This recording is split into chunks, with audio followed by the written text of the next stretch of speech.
Tikiuosi atsimenat tą visą istoriją, kai vyrą valdą, o taip, po bespredėlų įkišo į durnyną. Ir kas tai atliko?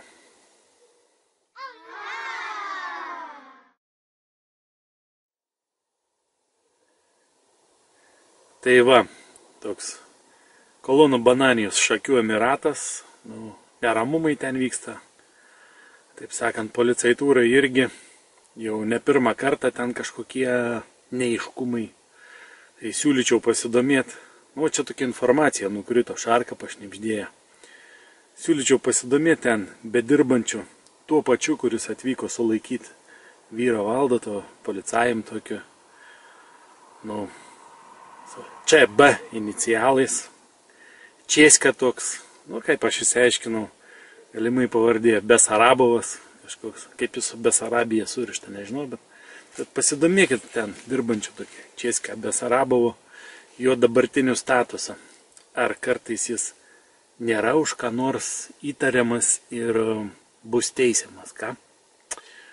Jeigu bus teisiamas už tą, už ką yra įtariamas, už ką yra prigautas, tai čia kaip išeina veikia tas visatos dėsnis, kad lazda turi du galus.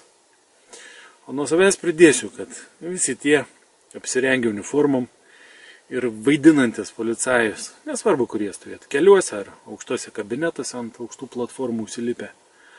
Jie tokie pat, su visom silpnybėm, mąstymais, jiems irgi kraujas bėga ir kaulai lūžta. Ne, aš čia nieko neskatinu ir jokios prievartos nepropaguoju, kaip sako. Aš tik sakau, kad jie tokie pat nuodėmingi sutvėrimai ant šitos vieto, nesvarbu, koks jis apvalus ar plokščias. Jie lygiai tokie patys, reiškia, tų pačių veiksnių veikiami su tokiamis pat arba panašiomis emocijomis, su tokiamis pat reakcijomis. Jiems nesvetimai yra, kaip sakant, žemesnio intelekto ar neapesilavinimo, ar supratimo, sakyti, žemesnių vibracijų, o dažniausiai tie uniformuoti ir yra tų žemesnių vibracijų. Gviešti svetimo turto, pavydėti kažkam, realizuoti per tą savo padėtį, kad jie su uniforma ir nebaudžiami visus tuos savo vaikystės nepilnavertiškumo kompleksus, Napoleono kompleksus ir visa kita. Tai jie lygiai tokie pat mirtingieji. Ne kažkoks etalonas, į kuriuos reikėtų lygiuotis kaip į kokį Dėdę Stiopą milicionierą.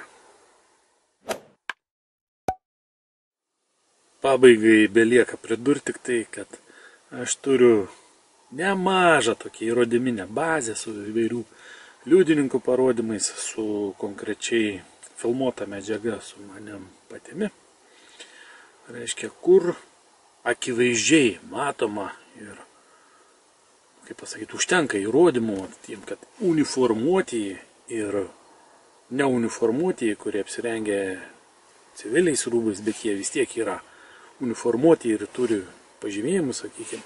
O uniformuotieji jie tada, kai eina į paradus arba apdovanojimą atsiimti už savo nuopelnus. Tai pakankamai turi įrodymų, kad konkrečiai prieš mane vykdoma nusikalstama veika įvardyma baudžiamam kodekse kaip diskriminacija. Ir dar konkrečiai vykdoma nusikalstama veika, o jinai yra baisi tokia. Baudžiame kodekse įvardinta kaip 148 brūkšnelis 1 straipsnis, tai yra žmogaus persekiojimas.